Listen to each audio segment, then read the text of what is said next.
Okay, at shout out sa lahat po at isang mapagpalang araw na naman ngayon sa inyo na nanonood po sa aking channel, Willie Boy GKTV dito sa YouTube at Willie Boy The Great sa ating Facebook page.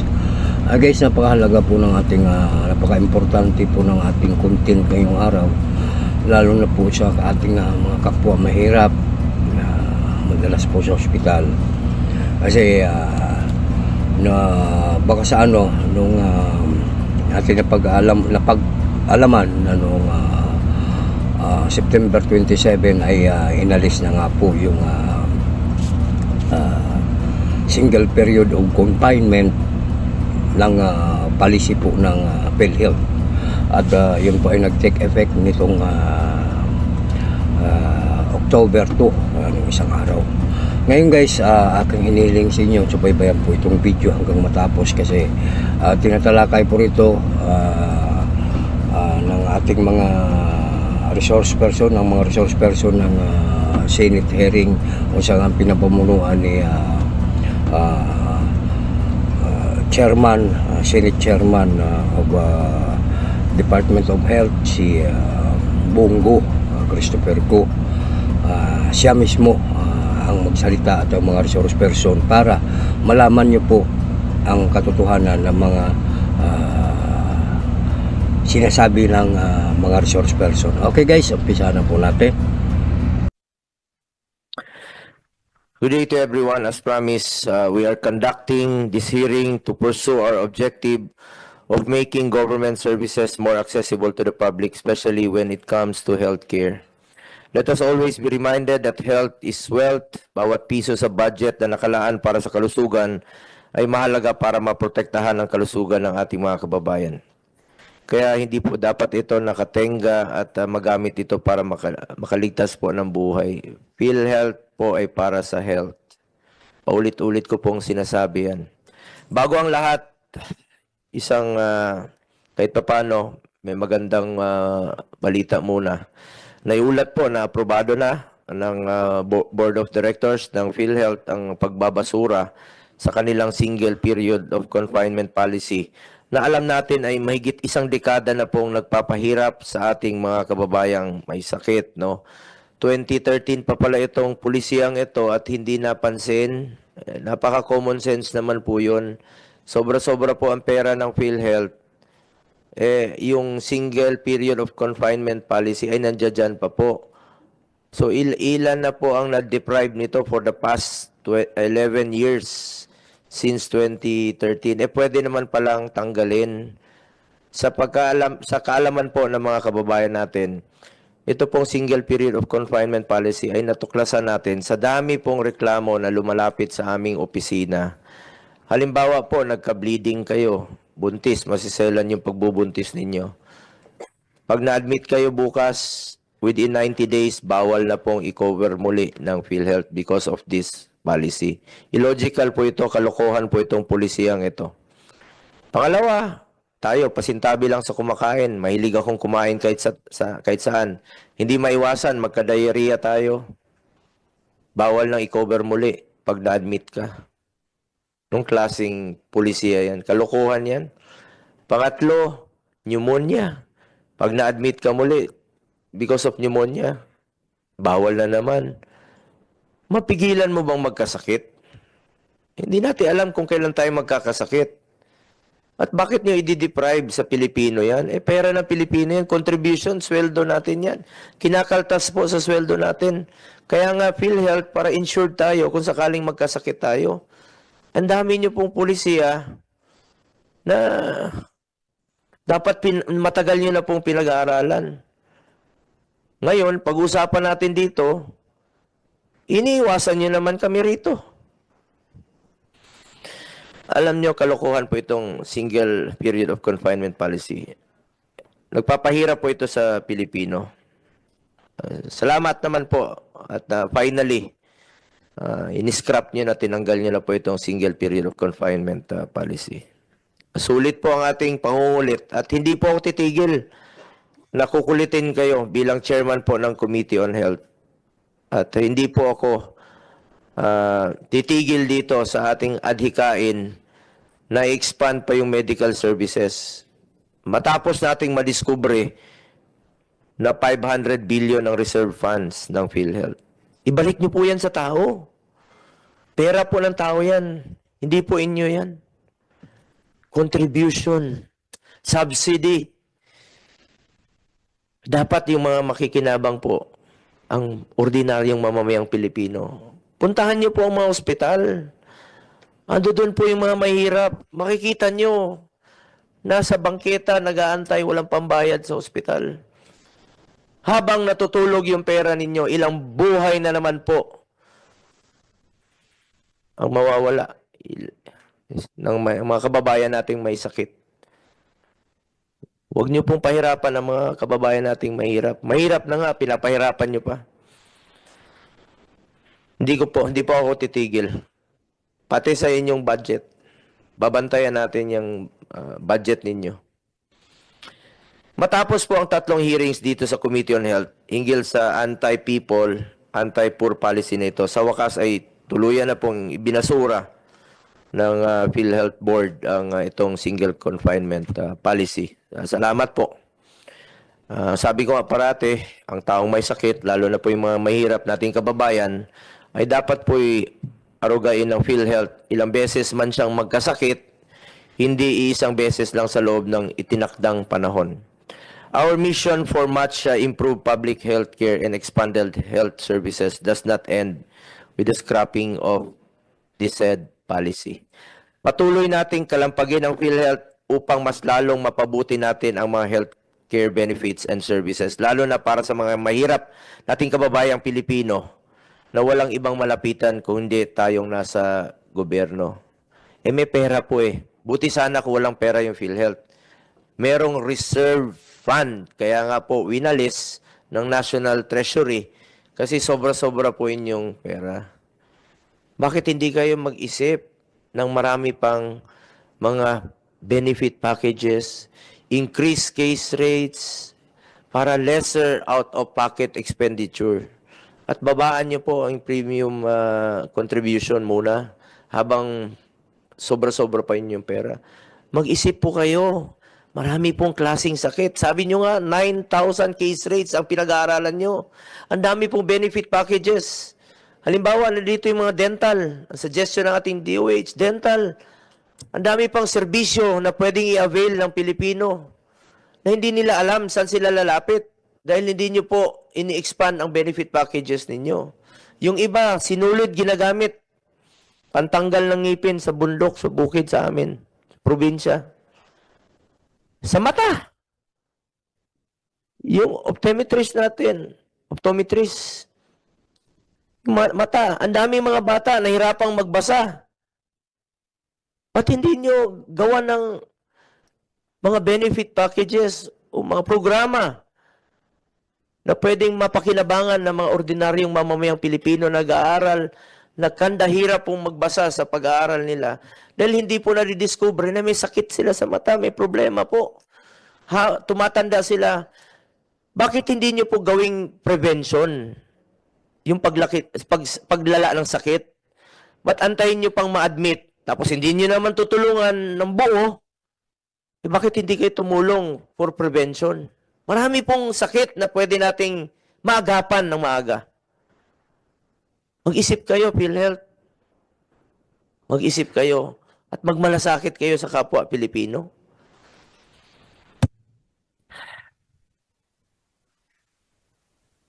To truly realize the spirit of universal healthcare, it is imperative that PhilHealth maximize their available resources and focus on increasing case rates to lessen out-of-pocket expenses for those needing medical attention, expanding benefit packages in pursuit of providing universal healthcare in accordance with the law.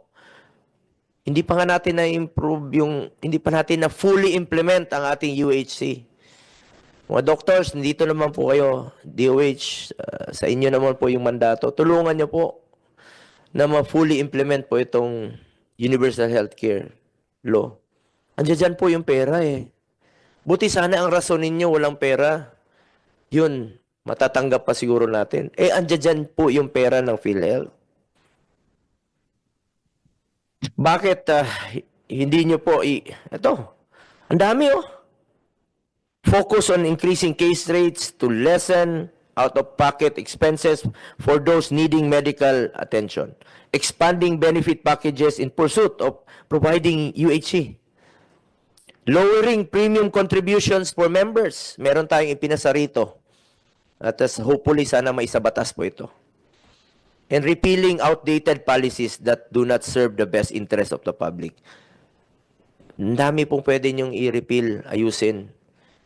Ba't hindi nyo napansin yung single period of confinement policy? Kung sinabi nyo nga 2013, kung iba po ang namamahala ng PhilHealth nung panahong yon, eh nung kayo, bakit hindi nyo po napansin ito? Eh pwede naman palang gawin ngayon. Kailangan pa ba ng kami ang makapansin? Pwede nyo pong gawin yun. Common sense po yun. Itong panggobyerno, common sense po ito. At dapat may puso ka, may malasakit ka sa kapwa mo Pilipino. Pinapaalala ko po sa mga kapwa ko lingkod bayan, lalo na po ang opisyal ng PhilHealth, na mayroon tayong isang salita. Huwag puro promise. Kailangan ng agarang aksyon at resulta dahil buhay at kalusugan ng mga kababayan natin ang nakataya rito. Siguro, napagod na sa kakapromise, hindi na kayang tuparin. Habang patuloy ang pag-aaral at deliberasyon at diskusyon ninyo ng mga opisyal ng PhilHealth, may mahirap po tayong mga kababayang Pilipino na namamatay. Ang dami po dyan namamatay. Ayaw na pong magpa-hospital dahil hindi po natutupad ang inyong pangakong mas magandang serbisyo. We must all act with an extreme sense of urgency kasi buhay po ang nakataya dito. The ongoing policy discussions and reviews within PhilHealth should not and cannot just happen at the cost of people's lives. These are real people. Our parents, our children, our grandparents, our breadwinners who are suffering and dying due to preventable conditions simply because the resources are not reaching them on time. This is of the essence, and it is unacceptable that while administrative processes are dragging on, people are being deprived of the life-saving healthcare services they are entitled to. Meanwhile, we will continue to hold PhilHealth on its promise to further increase its case rates by at least 50% across the board before the end of November. Yun po'y pinangako during the last hearing ni Mr. Boy Promise, President Ledesma, at babantayan po natin ito. And to expand its benefits, particularly dental benefits, among others, by the end of December. We have to remind President and CEO Mandy Ledesma and the whole of PhilHealth that these commitments are not just mere numbers. They represent very real improvements in the healthcare experience of millions of Filipinos. Asahan po ninyo na tututukan po natin ito at hindi tayo papayag na mapako ang pinangako ito ng PhilHealth sa taong bayan. You are under oath when you delivered your promises to the people, and this committee will hold you to your promise. Uso pa naman ang contempt ngayon. Maraming sakit ang Pilipino na pwedeng agapan at bigyan ng pansin through early detection. Example, visual impairment, if untreated, may lead to blindness. According to a study of the Philippine Eye Research Institute, around 2 million Filipinos are visually impaired. The study also found that 9% of the kindergarten kids and 16% of high school students are affected with visual impairments.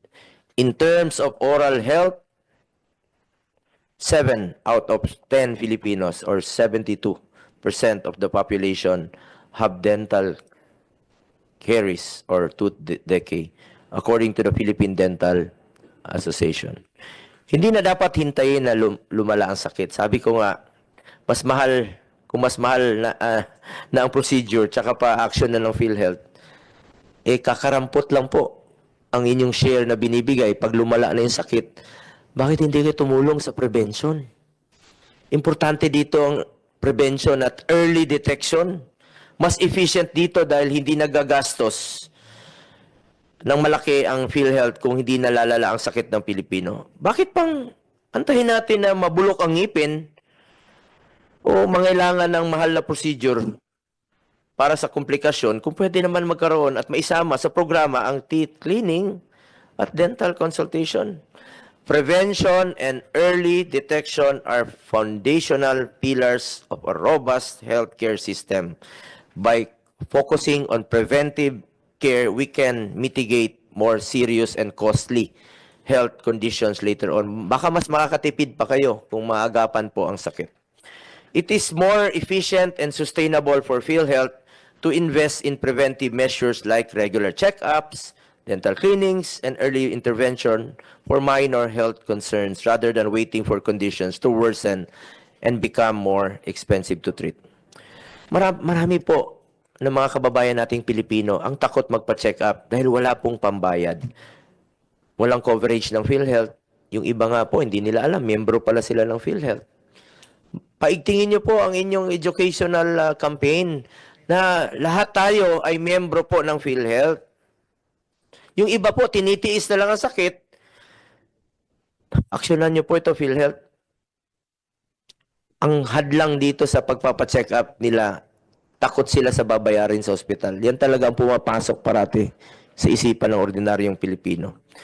We also suggest to PhilHealth to cover the cost of prescription glasses and other assistive devices such as wheelchairs and crutches. Palawakin nyo rin po ang mga libreng gamot at padiliin nyo po ang access sa mga ito. Maaari nyo rin po makover ang emergency outpatient services, pati na rin po ang pagpapalawak sa maternity care packages. Isa pang polisiya na sana pag-aralan nyo lang mabuti. Please lang. PhilHealth, nakikinig ba kayo, Attorney Santos? Kindly. Yes, Mr. Ito pong emergency outpatient services. Di ba, pag outpatient, hindi kino-cover ng PhilHealth? Bakit hindi nyo ito i-cover? Napapansin ko, kailangan i-admit muna ng isang araw para i-cover ng PhilHealth. Mas gastos yun. Kasi magbabayad sila sa kwarto. Ba't hindi nyo i-cover yung kadalasan minor cases? Baka pwede nyo pag-aralan itong pulisiyang ito. Marami pong pupunta sa ospital na hindi na-admit, sasabihin ng doktor, di naman kailangan i-admit. Dahil kaya naman outpatient. Pero hindi sasagutin ng PhilHealth. Ang sasabihin, magpa-admit ka muna para sagutin ng PhilHealth. Mas gasto sa kwarto yun. Ba't hindi nyo nalang gamitin yung pambayad sa kwarto? I-cover nyo na lang yung gamot. I-cover nyo na lang yung pagkalan sa ospital. Bakit ganun?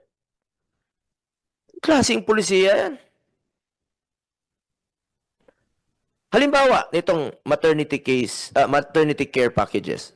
For normal delivery, 8,000 lang po ang coverage ng PhilHealth. Samantalang umaabot sa 40,000 ang actual cost nito. Dapat taasan rin po ang benepisyo para sa mga treatment ng top 10 leading causes of death. Baka maagapan natin ito. 10. Pwede maagapan. Ilang buhay pang pwede nating masalbar. Tulad ng sakit sa puso.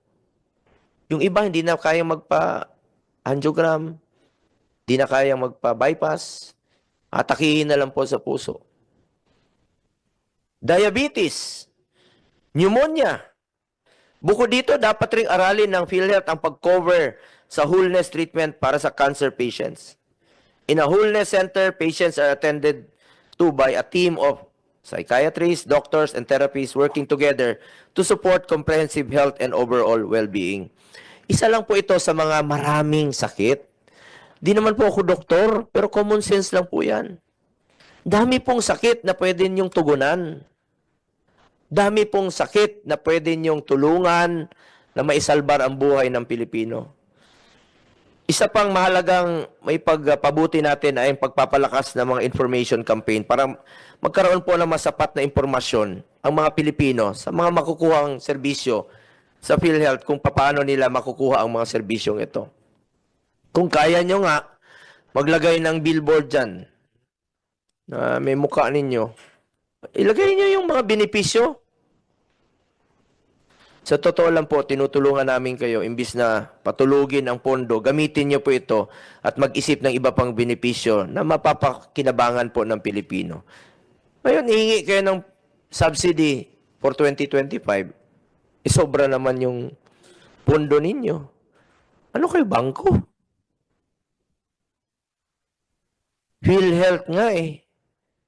Para sa health to save lives.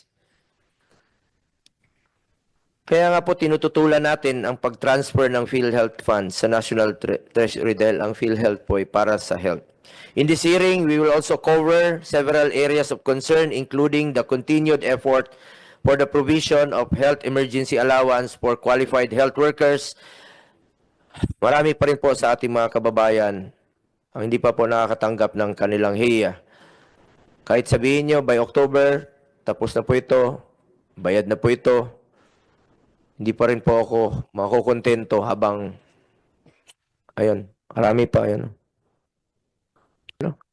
Luna, Isabela, Dasmariñas, Cavite. Anyway, bigyan natin ng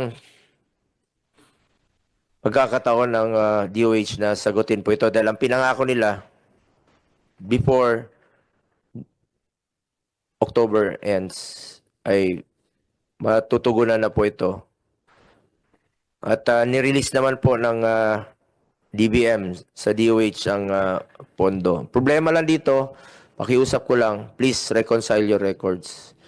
Yung mga validated at qualified naman po, pakiusap ko lang po sa inyo. Balikan nyo po ito, Yusek Bravo, Sec Domingo. Yun naman pinangako ninyo ni Sec Herbosa. We will also further push for better health infrastructure in communities, such as the establishment of super health centers, which we advocated for, and proper implementation of the Regional Specialty Centers Law, which we principally sponsored. 24-0 po ang boto nyo dito, Regional Specialty Centers, dahil alam po nila na makakatulong po ito sa mga kababayan natin na ilapit yung serbisyo medical through super health centers. May karamdaman sa heart, hindi na kailangan pumunta ng heart center, doon na po sa mga selected DOH hospital. Suportahan niyo po ito, kaya natin isinabatas ito para tuloy-tuloy po ang pagpapalawak ng mga specialty centers all over the country. We will also discuss 12 measures that aim to establish and upgrade new public hospitals. Sa kaikot ko po sa buong Pilipinas, marami pong mga hospital, kulang talagang hospital beds, kulang talagang pasilidad, kulang talaga yung infrastructures. Isang kama, 2 pasyente. Paano gagaling yung pasyente kung ganun po ang kanilang kinatatayuan? We shall also seek updates on the medical assistance program of the government in line with Republic Act 11463 or the Malasakit Centers Act. Parte po ng Malasakit Center ang PhilHealth, at kung hindi kaya ng PhilHealth sagutin ang gastusin sa ospital, lumalapit po ang mga pasyenteng walang pambayad sa mga medical assistance program ng gobyerno. Kaya importante po ang ginagampanan rin po ng ating DOH dito through MAIP program. Sana po wag naman po kayong umasa lahat sa MAIP. Kung tataasan nyo po ang inyong case rates, benefit packages, kung mas masasagot nyo ang hospital billing through PhilHealth, malaking tulong po yan sa ibang ahensya na pwede pa nilang paggagamitan po sa iba pang mga pasyente. Huwag nyo masyadong iasa sa DOH, sa DSWD, sa PCSO, dahil limitado rin po ang kanilang resources. Dapat po magtulungan kayo para ma-attain po natin itong pinaka-lesser na po na babayaran ng pasyente. Sana yung mga mahirap nating kababayan ay wala na sanang babayaran sa pagpapa-hospital. Ang layunin naman po ng Malasakit Center, batas po yan. It's a one-stop shop. yung 4 agencies, PCSO, PhilHealth, DOH at DSWD, mag-aambag po sila. Pero malaki po ang gagampanan ng PhilHealth dito. Kasi po, kung gagamitin ang pondo ng PhilHealth sa maayos, mas malaki ang kanilang magiging parte sa hospital billing, ay mas mababawasan po ang babayaran ng ordinaryong Pilipino na walang pambayad sa kanilang pagpapa-hospital. Gaya ng ilang ulit ko pong sinasabi, ang mga Senate hearings na ito, nakawalo na tayo. 3 hearing na po sa about PhilHealth, nakawalo na tayo, including health emergency allowances. Pang-siyam na po ito na hearing. At hindi po tayo titigil kung kakailanganin linggo-linggo. Ang problema lang, baka hindi na naman tayo sisiputin. Gaya ng ilang ulit ko sinasabi, ang mga Senate hearings na ito ay upang mabigyan ng boses ang kapwa nating Pilipino at marinig ang kanilang saloobin para sa mga batas at pulisiya na ating isinusulong ay angkop sa kanilang tunay na pangangailangan. Dapat po'y manggagaling po sa inyo lahat sa baba. Mas alam nyo po ang problema sa baba. Malaki po ang magiging contribution ninyo. Kaya napaka-importante po itong hearing na ito. Dahil bukas po ang aking opisina. You have the avenue to speak po dito sa committee ito para matulungan natin ang mga government agencies na mas mapaganda pa ang kanilang serbisyo, mapalawak pa ang kanilang serbisyo. Maraming salamat po. Inilalabas ko lang po ang aking saloobin. At masamang-masama ang loob ko habang nagdurusa po ang mga pasyenteng mahirap nating kababayan. Ay nandiyan pa po ang pondo ng PhilHealth na natutulog. Sakit. Nalulungkot ako sa mga kababayan nating mahirap. Ilang buhay pa ang mawawala dahil sa kapabayaan ng serbisyo po ng PhilHealth. Please, shape up. Gamitin niyo po yung pondo ninyo para sa mga mahirap nating kababayan. Pera po ng tao yan. Hindi niyo po pera yan. To start, pakinggan natin ang PhilHealth. Kumusta po? Kumusta na ang inyong mga pinangako?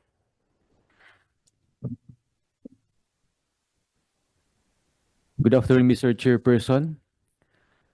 As part of the contribution of PhilHealth to the whole of government, as part of the contribution of PhilHealth to the whole of government and whole of society approach in healthcare delivery system, we complied with our promise to lift the rule on single period of confinement, Mr. Chairperson. And this is through the leadership of our Chairperson of the Board, PhilHealth Board Secretary Teodoro Herbosa, Mr. Chairperson.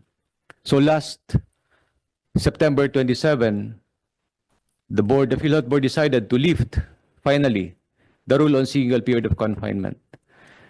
And this will take effect October 1, 2024, Mr. Chairperson. And the policy will be published on October 7, 2024. And this will have a retroactive effect, effective October 1, 2024, Mr. Chairperson. And as to so with that, we complied with our promise, Mr. Chairperson. And as to the promise to cover dental prophylaxis, oral checkup, as well as to increase the all case rates to a maximum of 50% this year. And that commitment, the policy is committed to be released by November 2024. Mr. Chairperson, please. Thank you very much. So that's the update with respect to our promise. November Mr. Chairperson. 2024, ito yung case rates. Yes, Mr. Chairperson. Ilang case rates po ang It is across the board, Mr. Lahat, Chairperson. lahat. Yes, Mr. Chairperson. How many? Ilan po? Approximately 8,000 case rates, Mr. Chairperson. Ilang percent? Paki-repeat. 50%, Mr. Chairperson. So Across the board. 30% noong February, That's correct, Mr. Chairperson. 50% ngayon. 50%. So magiging 80% sa mga case rates ang pwede ka ba magbigay ng halimbawa para maintindihan po ng mga kababayan natin? Please cite one example. Yung pinaka-basic na pinaka most common na sakit na parating sa tingin niyo highest number na ina-avail po ng mga pasyente. Mr. Chairperson, may we be given a moment to cite an example, Mr. Chairperson? But for illustration, Mr. Chairperson, for example, a particular disease has a case rate of 100 pesos. Just for example, an illustration, Mr. Chairperson, we already increased that to 30%. So now, that 100 pesos case rate is 130 pesos, Mr. Chairperson. If we increase that to another 50%,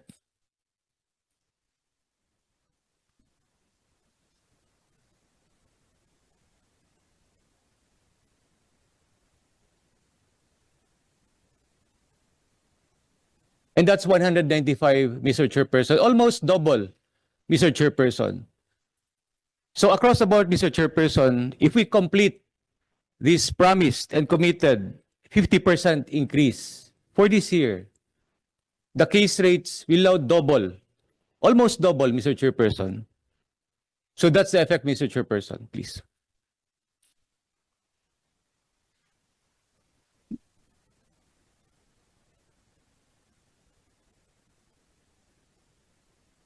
Kaya nga, please cite one case na pinaka-common para maintindihan po ng kasi akala nila 50%, laki na. Laki na, di ba? From 30, 50, uy, laki na ng binawas. Pwede ma-cite yung pinaka... doctors, you wanna speak? Dr. Lachon, sige po. Mr. Chair, I think the PhilHealth representative, Attorney Santos, should focus on the top killer diseases of the country. Kasi yun ang pumapatay sa maraming Pilipino, 80% of the top killer diseases. So dapat, ang example nila, let's say, kung nag-heart attack ka, ilan ang case rate niyan? Yan yung, and then number 2, cancer. Number 3, stroke. Then diabetes na nagdadialysis. Then hypertensive crisis, then pneumonia. I think mas klaro yun eh. And mas doable yun if you focus on the top 10 killer diseases of the country. So kung maten ka ng lamay, last night, I was in Heritage, brain cancer ang kinamatay niya. So ibig sabihin, dapat ganun na example natin eh. Kasi baka yung increase lang ninyo na case rate, eh hindi makaka-create ng dent. So matatangay pa rin yung excess funds natin. So what I'm trying to say, dapat punuan natin the killer diseases of the country, occupying about 80% of the deaths and almost 5% of the GDP. And then, with due respect to our colleagues from the PhilHealth, I have here a commitment letter which I got from a meeting from Congressman Wilbert Lee last Sunday. And this was signed by Secretary Herbosa and Honorable Emmanuel Ledesma during the budget hearing last week. So, yun yung pagpapromise kasi, Mr. Chair, pwede magawa ng paraan. We need a laundry list of the promises by PhilHealth and the Department of Health. And during the budget hearing, make them accountable to sign in front of the Senate committee members and Senator Chis Escudero. And then don't approve the budget kung hindi nila mapufulfill yon. Kasi ang nangyayari, masakit din ang damdamin ng marami. Kasi we have to be absent in our clinics. We have to, and then suddenly, wala rito ang PhilHealth president. So pinagtataguan tayo eh. So I think this should be actually be a commitment exercise letter in front of the public, streamline, para malaman ang commitment nila and how much they will spend. Let's say, ang expenditure ay 110 billion. Ilan ng billion ang i-spend nila? Ilan sa sin taxes na pera? Hindi klaro eh. Ang pondo, 500 billion ang reserve funds. Hindi nagagastos yan. I think, Mr. Chair, dapat ho ganun ho ang gawin natin para hindi ho tayo napapaglalangan. Sorry for these words, but I can see and sense your anger. Sakit din ho para sa amin na nakakita ng mga discharge against advice after, let's say, na heart attack, and then i-angiogram, 50,000, lalayas na. Pa-MRI namin, pag nalaman yung presyo, 20,000, hindi na magpapa-admit. All of these things should actually be taken into context. Ngayon, kung hindi nila kayang gawin yun, then dapat they should be held accountable. Kaya natatangay ang pera natin because hindi nila nilalagyan ng benefit package yung malalaking bagay na pwedeng pumatay sa bawat Pilipino. Mr. Chair, yun lang po. I have a presentation mamaya to be clear. And I have also a letter submitted to the COMSEC last night plus a presentation capturing your problems, Mr. Chair. Salamat. Yung example po. Before the example, Mr. Chairperson, just to address the manifestation of Dr. Liachon, while we are implementing and targeting to implement another round of across-the-board increase in all case rates, we are also using another approach, Mr. Chairperson, which is particularly to address the top 10 diseases, burdensome diseases in the country. In fact, Mr. Chairperson, we already improved the case rates for neonatal sepsis, bronchial asthma, stroke, pneumonia, and we are set to improve our case rates on myocardial infarction, transplant, prostate cancer, cervical cancer, open heart surgeries, peritoneal dialysis, dengue fever, ischemic heart disease, and other diseases, killer diseases, Mr. Chairperson. It's just that we are using or implementing a two-pronged approach. Mr. Chairperson, please. Thank you very much. Mr. Chair, may I respond? Just 1 minute. Just 1 minute. Sige po. Dapat related dun sa sinabi niya. Yeah, related do to. Ang problema to our PhilHealth COO, yun yung mga binanggit nyo, hindi ho nasa top killer disease ng country. I don't want to lessen the impact of the diseases. And then number 2, a goal without a timeline is a dream. Kailan ho mangyayari yun? And you cannot manage what you don't measure. Anong scorecard mo? Anong checklist mo? Dapat ipakita yan quarterly sa taong bayan kung paano mo ini-spend. And then, quarterly, mayroon kang scorecard na ipapakita sa buong bansa kung na-accomplish nyo po yan. You'll say, universal healthcare, kailan pinirmahan yan? 2019, 5 years ago. Ilan lang nakapag-implement ng primary care package? 4 lang. So dapat, naka-scorecard dyan buong Pilipinas na traffic light, green, yellow, and red. Ngayon, kung sino hindi nakakommit, edi dapat yun ang tugisin ng Pangulo ng Pilipinas. Kung sino hindi nakakapag-implement. With so much money, 500 billion, sin tax 110 billion. So anong nangyari? Nagkaroon ng rider provision, tinangay ngayon po yung 90 billion kasi hindi nyo ginagamit eh. Ngayon, kailan ho yung timeline na yan? Kaya ho yan, hindi natutupad kasi wala kayong scorecard, wala kayong checklist, wala po kayong measurement or metrics of success. Kaya next year, magpapromise na lang uli, luhaan uli tayo next year. Ganito rin ang mangyayari. So dapat may commitment exercise and letter plus a scorecard plus a checklist para ma-follow up natin yun. And the public should know. Dapat transparent yan na ilabas sa public on a quarterly basis and an oversight committee, joint committee ng lower house at ng Senate para kita ng taon how it is spent. Yun lang ho, Mr. Chair.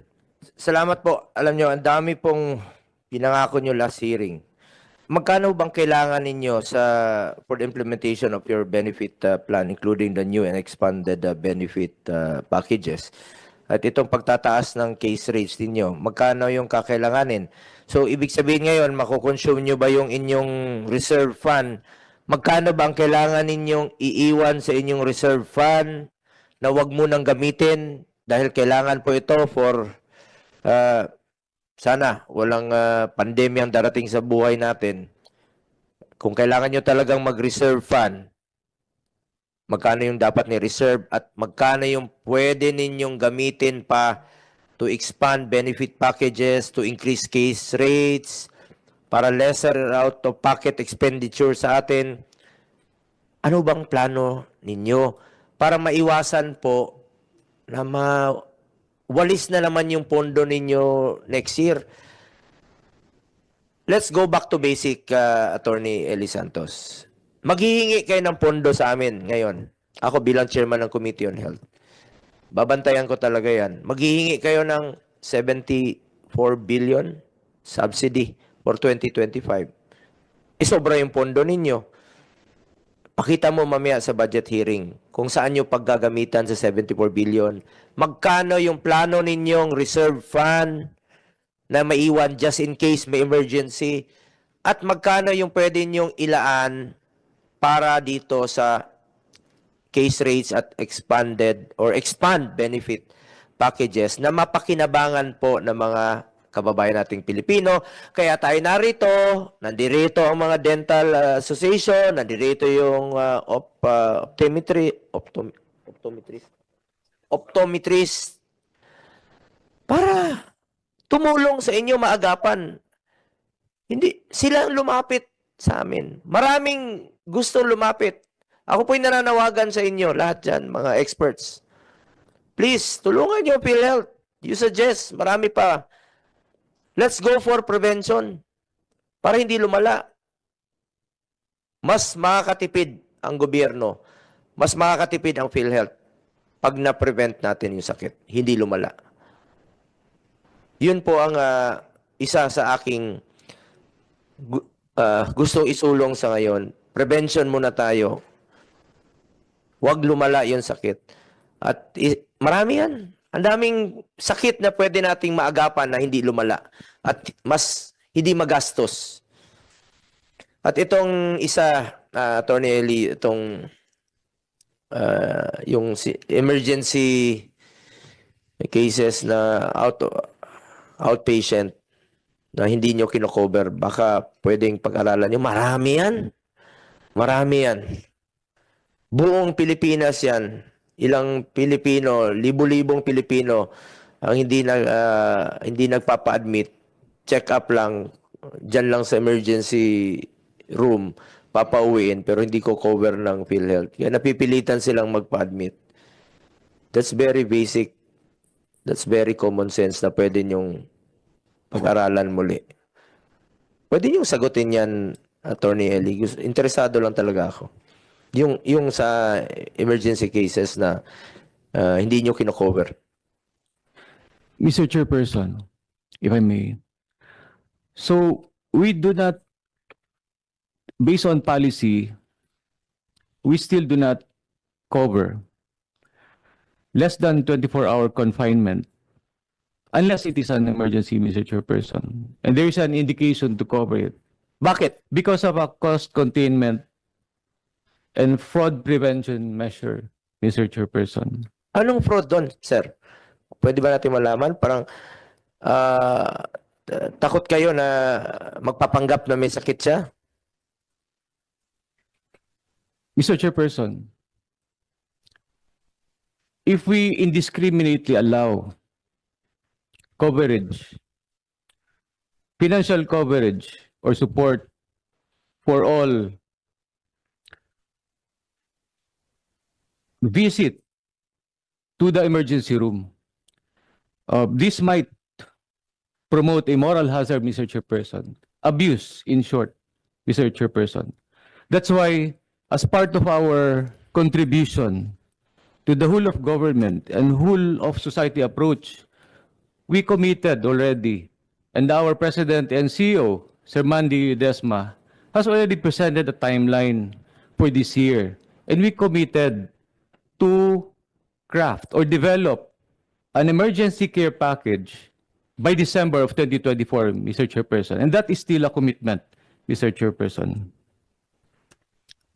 Thank you very much. Mr. Chair. Mr. Chair, Unahin mo natin kanina pa nagtataas ng kamay. Go ahead po, Asa Domingo. Salamat po, Senator Bongo. Doon po sa tanong kanina, baka nakaligtaan lang, ano ba yung mga halimbawa ng mga sakit na maaaring bayaran? Ayon po sa Philippine Statistics Authority 2023 na datos, ang kinamamatay ng mga Pilipino mula sa pinakamarami pababa sa ika-10, atake sa puso, cancer, stroke, diabetes, pulmonya, high blood, infection sa baga, lower respiratory tract infection, tuberculosis, sakit sa puso at sakit sa genitourinary system sa pinag-iihi. Mr. Chair, yan po yung sinasabi na nakamamatay. Meron din tayong isang linya ng datos, ano naman yung pinakabinabayaran ng PhilHealth sa makatwid yung claims na pinakamatataas.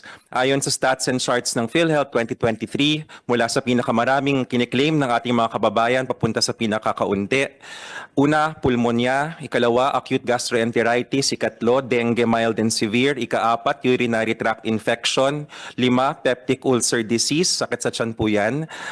Ika-anim, high blood. Sunod po, stroke. Susunod doon yung hika. Susunod doon yung upper respiratory tract illness or sipon. At pinakahuli po yung COVID-19. Sa mga RVS, yung mga procedures na ginagawa po ng PhilHealth o binabayaran ng PhilHealth, ang pinakamalaki po, 17 billion ang binabayad or ibinayad noong 2023 para sa hemodialysis. Sumunod po ang 6.7 billion na piso sa cesarean section, pagpapaanak na binibiyak ang tiyan. Kung titignan po natin yung mga datos na yun, Mr. Chair, magkakaroon ho tayo ng senyales at ito itutulong ng DOH sa pamamagitan ng Benefits Committee sa PhilHealth para magabayan sila. Ang pananaw ho kasi ng DOH, pag sinabing across the board, may mga ibang case rates out of the 8,000 to 9,000 na mawalang galang naman po dun sa mga doktor na gumagawa sa case rate na yun. Baka wala po nagkiklaim dahil either na-control na yung sakit, halimbawa malaria, baka konti nilang yung nagkiklaim kasi isang sa Southern Tagalog, I forgot, Rizal, isang munisipyo na lang yung may malaria eh. Nung unang panahon, maraming malaria, bumawas na, so bababa yung claims data. So dapat, hindi sana across the board, alam rin naman po ng PhilHealth yan at ginagabayan namin sila.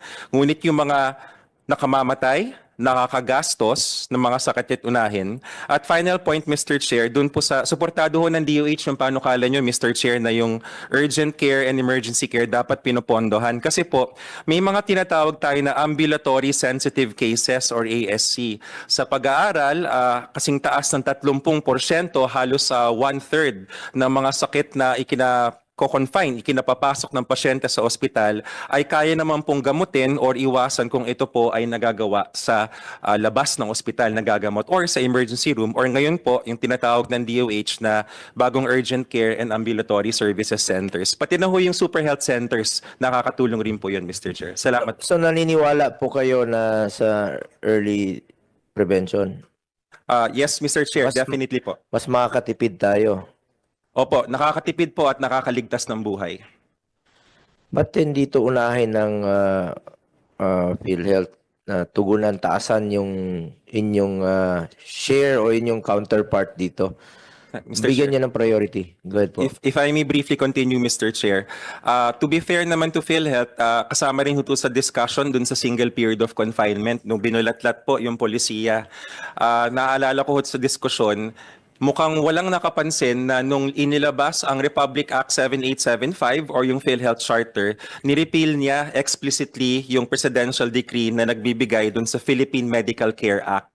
Yung single period of confinement, tsaka pati yung mga fraud control measures na iba, nanggaling po yan nung panahon nung 1960s, 1970s, wala po masyadong computer. Actually, wala pa talagang computer, 1980s yung IBM eh.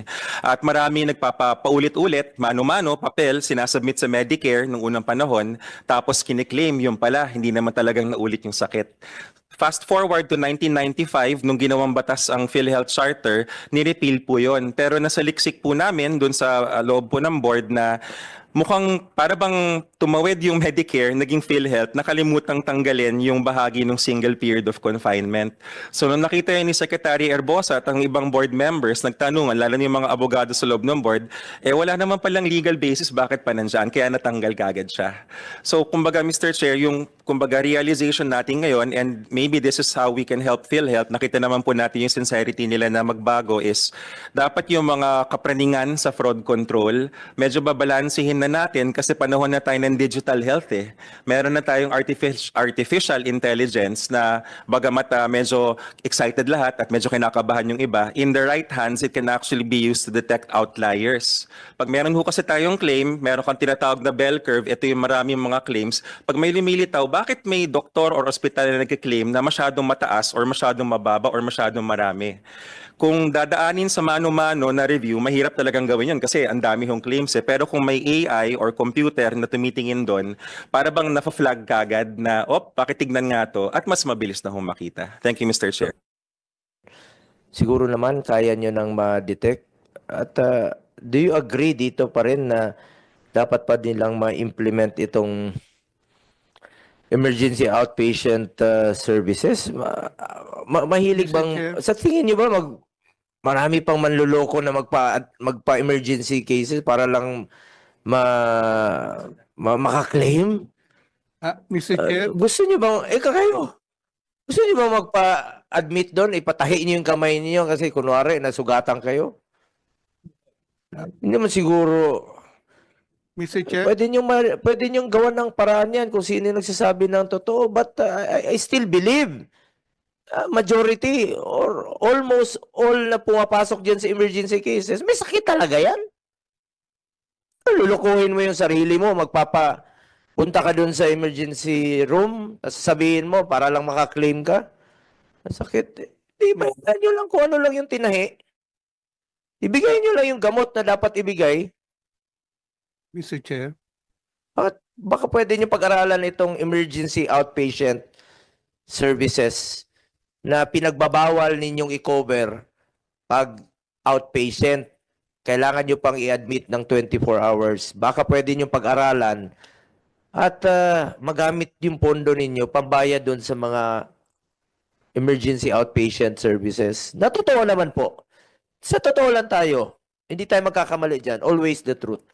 Mr. Chair, may pinasa na pong batas ang Kongreso about emergency services 10935, which is the anti-hospital deposit law noong 2019. It requires po that, Mr. Chair, that PhilHealth should cover emergency services. So 5 taon na po ang nakaraan, hindi pa lumalabas yung package na yun. Kung may batas na tayo, May batas na po yan. ano yung implementing? Anti-hospital deposit law ng 2019, 10935. May section doon about PhilHealth. Ang makakasagot ang PhilHealth niyan. How about its implementation, Attorney Santos? Yes. Kumusta Kasama po ko ito? PhilHealth sa implementation ng. Mr. Chairperson, we cover emergency. There's a case rates for it. Emergency treatment. Again, going back to our commitment, Mr. Chairperson, we are already there. We said December of 2024, we will release the policy on the emergency care. So we are already developing this, Mr. Chairperson. We're already there. 3 months from now, we'll come up with this policy on emergency care, as promised and committed, Mr. Chairperson. Thank you very much. RA 10932 pala, Mr. Chair. Ako po ay naging PhilHealth Director 2016 to 2019 lang. Ginagawa pneumonia para makuha nila yung case rate. Let's say moderate, severe. Ang tagal ko ho dyan sa PhilHealth eh. Dialysis, 17 billion ang gastos. So kung si Mr. Chair, tama ho kasi magkaroon ng preventive arm ang PhilHealth. Kasi ang diabetes, hindi mo makukuha yan kung hindi mo i-determine ang iyong blood sugar at saka creatinine mo. So therefore, dapat may outpatient package so that you reduce the downstream diseases na kumukuba sa PhilHealth. So if you have an outpatient package, let's say, Ako, PhilHealth ako. 2 beses ako magpapalab, may bala ako na 10,000. Let's say, pagdala mo sa high precision or whatever.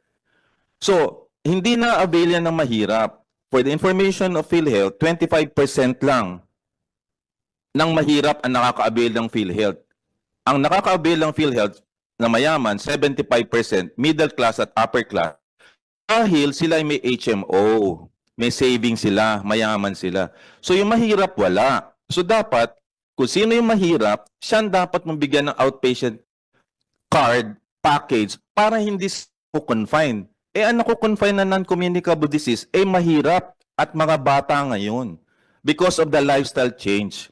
Then emergency room, na-stroke ka. Ba't kaya kailangan maghintay ng 24 hours? Pagka-stroke mo ng 5 minutes, nakita ni scan, di stroke ka, then it should be covered. Ba't ka maghihintay pa ng 24 oras?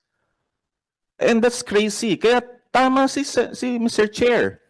Ikaw ba naman pupunta ka sa ER, sinaksak ka, magkukunwari ka. Hating gabi, sa masakit ang dibdib mo, mababa ang BP mo, magkukunwari ka ba? Nagtatai ka, nilalagnat ka, magkukunwari ka ba? Kung mahirap ka, siyempre, hihingan ka ng deposit. Dahil wala kang pera, hindi ka magpapa-admit. Kaya ang dami namamatay. So I think PhilHealth should actually focus on the emergency and outpatient packages because we should not be able to get that particular benefit pag mamamatay na lang tayo. Hindi tama yun Kaya ang dami may sakit sa atin. Our shift should be from illness to wellness to preventive arm so that we will have more productive Filipinos. You know, Mr. Chair.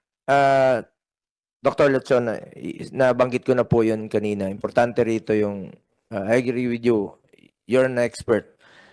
Sinabi ko na po kanina sa opening statement ko, kailangan natin dito prevention. Hindi lumala yung sakit, mas maagapan natin yung sakit, mas makakatipid ang PhilHealth, at malaking tulong po yun sa mga ordinaryong membro po ng PhilHealth. Kailangan rito, palawakin nyo po ang information campaign ninyo para alam nila saan sila hihingi ng tulong, saan sila lalapit, magkano yung cover para hindi sila matakot magpa-hospital o magpa-admit. Ngayon, PhilHealth, nangako kayo kanina. Sana itong pangakong ito, totoo ito. Sabi nyo, before the year ends, tatanggalin na po itong emergency outpatient, i-cover na ba? So, ibig sabihin, let me repeat, you're under oath. Itong emergency outpatient services, i-cover na po ito ng PhilHealth para sa kaalaman po ng mga kababayan nating Pilipino. So, pag pumunta sila sa hospital, hindi na nila kailangan magpa-admit ng 24 hours.